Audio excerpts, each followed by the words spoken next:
Bonjour à tous, aujourd'hui on se retrouve pour deux configurations gamer qui sont encore un peu plus musclées que celles de la semaine dernière. Cette fois-ci on va s'attaquer à 1350 € et puis une configuration à 1850 € qui là commence à être plus que puissante et peut s'attaquer très largement au 1440p. Je vous propose qu'on commence tout de suite après l'intro, c'est parti.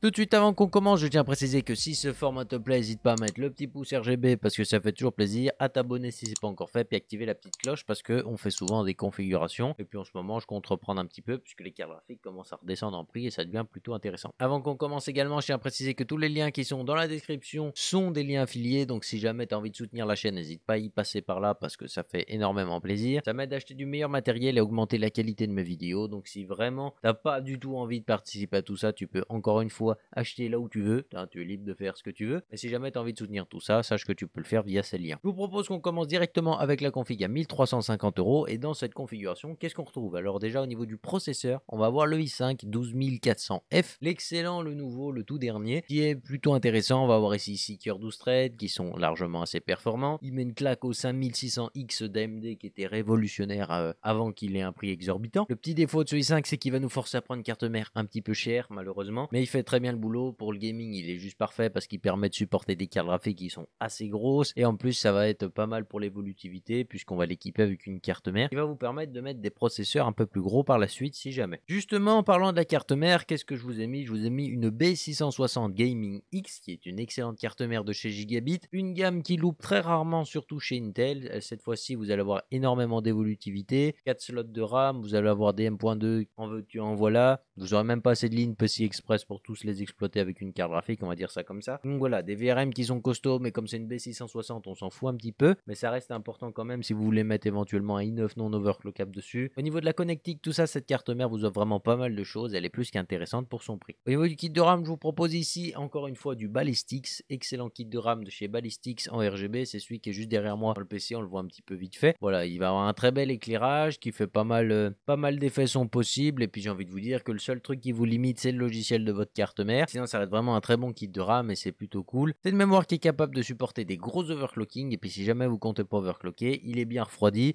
et il vous permet déjà d'obtenir des performances plus qu'intéressantes. Au niveau de la carte graphique, puisque c'est certainement ce qui vous intéresse le plus, on reste chez AMD avec ici la RX 6600 XT qui est très intéressante. Encore une fois, le modèle XFX, on commence à le voir beaucoup. On a une carte graphique qui consomme pas beaucoup, donc ce modèle devrait suffire. Si jamais vous voulez un modèle un peu mieux refroidi, un peu plus joli, je vous conseille de mettre un petit peu plus cher, même si le prix s'envole tout de suite. Si jamais vous n'avez pas forcément le budget, mais que vous trouvez que cette carte graphique fait un petit peu de bruit, je vous propose d'undervolter votre carte graphique. Vous perdrez pas en performance, mais vous gagnerez énormément au niveau du silence et puis au niveau du refroidissement, ça ira beaucoup mieux et puis tout le monde sera content. Elle vivra plus longtemps et puis elle vous dira merci. Au niveau du stockage, on s'attaque ici avec le combo SSD HDD comme d'habitude. Au niveau du SSD, j'ai pas lésiné, je vous ai mis le Samsung 980 500 Go, un SSD que j'apprécie tout particulièrement. Je vous mets la vidéo de test là-haut pour ceux qui ça intéresse. Vous pourrez aller la voir après parce qu'en attendant, on continue avec notre configuration. Sinon, on a vraiment un SSD qui a des débits en écriture et en lecture qui sont juste incroyables pour un 3.0. Et franchement, pour son prix, la concurrence, il lui roule dessus. En plus, il est souvent en solde encore moins cher que ça. Et c'est juste une bonne opportunité ici d'avoir la qualité de chez Samsung, la garantie et la sécurité justement de vos données. Sinon, justement, dans ce petit combo, on va avoir encore une fois un HDD de 2 Tera qui est relativement intéressant sur Amazon, 54 €, 2 Tera, 7200 tours minute. On va avoir la technologie SMR, encore une fois, comme je dis toujours. Ça peut éventuellement ralentir la réécriture de données. Le SMR affecte principalement quand on supprime une donnée et qu'on réécrit une donnée. Mais bon, ça, la plupart des gens n'auront rien à faire. Et puis pour un disque dur secondaire, ça se voit quasiment pas.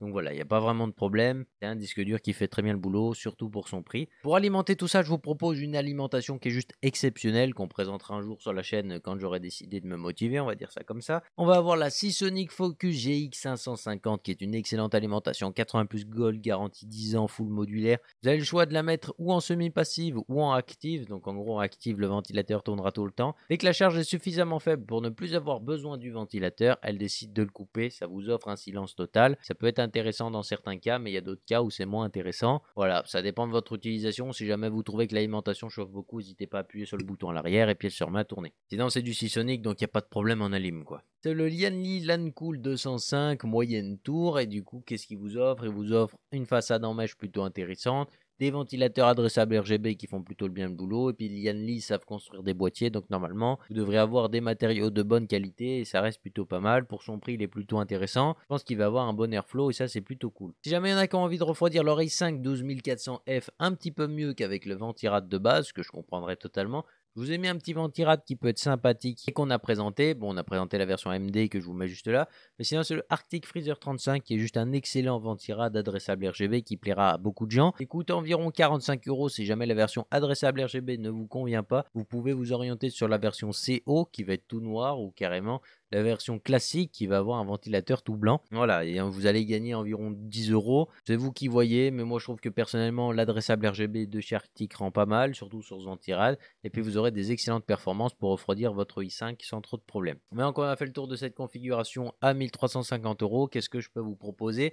Eh bien on va attaquer tout de suite la configuration à 1850 € qui elle va pouvoir jouer principalement en 2K sans trop de problèmes. On va pouvoir jouer en 2K à des très hauts taux de rafraîchissement, que ce soit dans les jeux compétitifs ou dans les jeux contemplatifs, vous aurez vraiment aucun souci, la carte graphique va suivre très largement. Au niveau du processeur, on reste sur un i5 mais cette fois-ci on monte d'une gamme avec le 12600KF, un processeur qui est excellent. On va voir ici 6 cœurs 12 threads plus 4 cœurs performance qui vont lui offrir une efficacité juste incroyable. On va avoir 16 threads au total. En applicatif, il couche tous les i9 d'avant, donc ça, il n'y a plus de problème. Et sinon, il commence même à attaquer le territoire des Ryzen 9 tellement il est bon. Le seul défaut, encore une fois, de cette 12e génération, c'est le prix des cartes mères. Mais vraiment, ce processeur, il n'y a rien à reprocher. Il est overclockable, donc si jamais tu trouves qu'il pousse pas assez, t'overclock un petit peu et rattrape les i9 en gaming. Et puis en applicatif, si tu me dis que t'es pas assez puissant, je te crois pas. Tout simplement, je te crois pas parce que tu peux streamer sans aucun freeze avec. Donc viens pas me dire que pour faire du montage vidéo, c'est pas assez. Pour les effets spéciaux, je te crois, mais pour les montages vidéo, je te crois pas du tout. Pour la carte mère, qu'est-ce que je vous propose? Une carte mère qu'on a déjà vue plusieurs fois sur la chaîne, c'est la Z690 Gaming X de chez Gigabit, qui est une excellente carte mère, un prix plutôt contenu, des VR bien refroidis, encore une fois, une évolutivité qui est vraiment bonne. On va avoir 4 slots de RAM, des PCI Express, on en a plusieurs,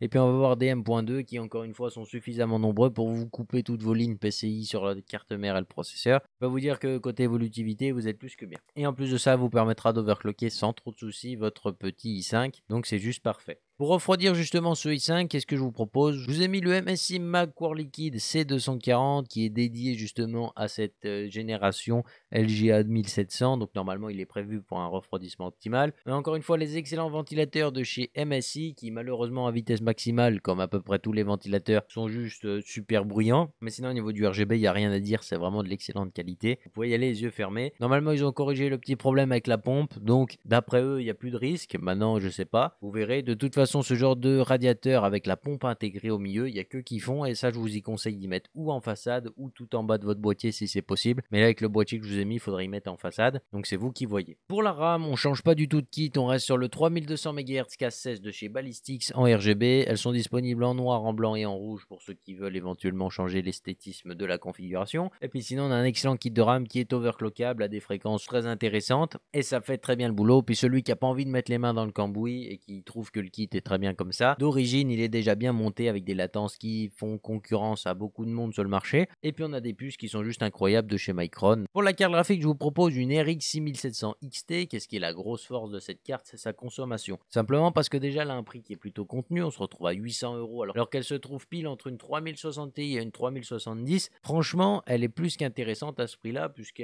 justement elle est même moins chère que la 3060 Ti dans la plupart des cas, et elle offre autant de performance que sa grande sœur quasiment dans pas mal de jeux. Ça peut être un bon compromis. On a un modèle de chez XFX qui est pas trop mal refroidi, plutôt balèze, donc va falloir le ranger, mais dans le boîtier que j'ai mis normalement il n'y a pas de pépin. Et puis voilà, sinon encore une fois on a l'undervolting qui est possible, et après vous aurez une consommation qui est tellement basse pour le niveau de performance qu'elle offre que vous allez halluciner pendant un moment à mon avis, et que la carte sera totalement inaudible, donc c'est juste super cool. D'ailleurs bravo AMD pour cette architecture. Au niveau du stockage, on garde le même combo que tout à l'heure, le SSD de chez Samsung avec le 980-500 Go, bon débit en écriture, bon débit en lecture, il chauffe pas trop, des bons logiciels de chez Samsung en plus, et la fiabilité des données qui est juste irréprochable avec Samsung. On va avoir sur le côté un HDD de 2 Tera, 7200 tours minute, 54 € sur Amazon, un petit Seagate, il a le SMR encore une fois, mais ça reste un excellent HDD pour un disque dur secondaire. Il vous permettra très largement de mettre vos jeux, vos vidéos. Normalement, vous êtes tranquille pour un moment avec 2 Tera. Et puis pour alimenter tout ça, je vous propose une EVGA Supernova 650 80 Plus Gold full modulaire. C'est une alimentation qui est plutôt compacte en plus, donc c'est plutôt bien. Ils respectent un peu les mêmes formats que Seasonic, donc ça passe dans beaucoup de boîtiers. EVGA, ils ont la chance de vous offrir une assistance logicielle qui est juste incroyable. C'est-à-dire que si jamais vous sentez que votre alimentation peut peut-être avoir des problèmes ou vous avez envie de vérifier la qualité de votre alimentation, vous avez un logiciel EVGA Supernova qui peut vérifier toutes les tensions en temps réel de votre alimentation, et ça c'est juste super bien. Il faudra vous inscrire sur le site, etc. Mais franchement, c'est juste des logiciels super cool et c'est les seuls de tout le marché à faire ça. Donc comme ça, vous n'avez pas de doute là-dessus.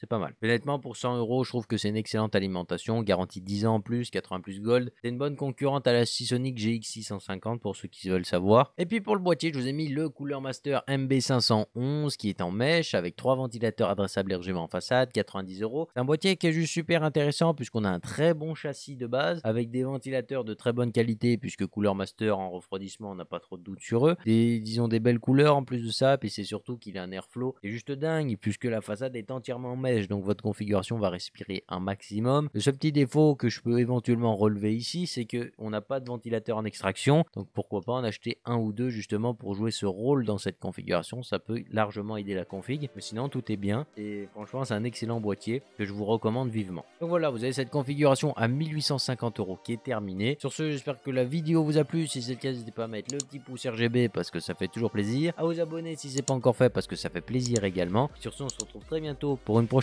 vidéo. Bye les gens.